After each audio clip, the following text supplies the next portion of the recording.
एक बार जंगल में भीषण आग लग गई। आग इतनी तेजी से फैल रही थी कि सभी जानवर डरकर अपनी जान बचाने के लिए भागने लगे। लेकिन छोटे तोते ने भागने के बजाय कुछ और करने का फैसला किया। उसने सोचा, यह जंगल मेरा घर है और इसे बचाना मेरा कर्तव्य है। वह तुरंत पास के सरोवर ताल की ओर उड़ा। उसने अपनी छोटी सी चोंच और अपने पंखों को पानी में भिगोया। फिर वह तेजी से आग की तरफ उड़ा और अपनी चोंच और पंखों में लाए गए पानी की कुछ बूंदें आग पर छिड़क दी।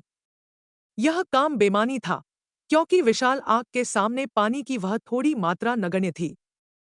फिर भी वह थका नहीं और बार बार यही काम करता रहा। सरोवर पर जाना, पानी भरना और आग पर छिड़कना।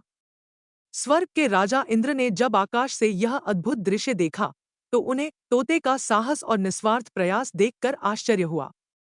उन्होंने तोते की परीक्षा लेने के लिए एक विशाल बाज का रूप लिया और उसके पास आकर बोले, अरे छोटे पक्षी, तुम यह व्यर्थ का काम क्यों कर रहे हो? क्या तुम इस भयानक आग को अपनी चंद बूंदों से बुझा पाओगे? तुम तो सिर्फ अपना समय बर्बाद कर रहे हो। बेहतर है कि तुम अपनी जान बचाओ और यहाँ से भाग जाओ। तोते ने बाज इंद्र की तरफ देखा और बिना रुके अपने काम में लगा रहा। उसने जवाब दिया, महाराज, यह जंगल मेरा घर है। यहाँ मेरे परिवार और मित्र रहते हैं। मैं जानता हूँ कि मेरी कोशिश छोटी है, लेकिन मैं तब तक हार नहीं मानूंगा जब तक मेरी आखिरी सांस बाकी है। मैं अपने कर्तव्य से मुंह नहीं मोड़ सकता। छोटे तोते का निस्वार्थ प्रेम और साहस देखकर इंद्र का हृदय पिघल गया। वह तुरंत अपने वास्तविक रूप में आए। इंद्र ने अपनी दैवीय शक्ति का प्रयोग किया और मूसलाधार वर्षा कराई, जिससे जंगल की आग तुरंत बुझ गई और सभी जानवर सुरक्षित हो गए।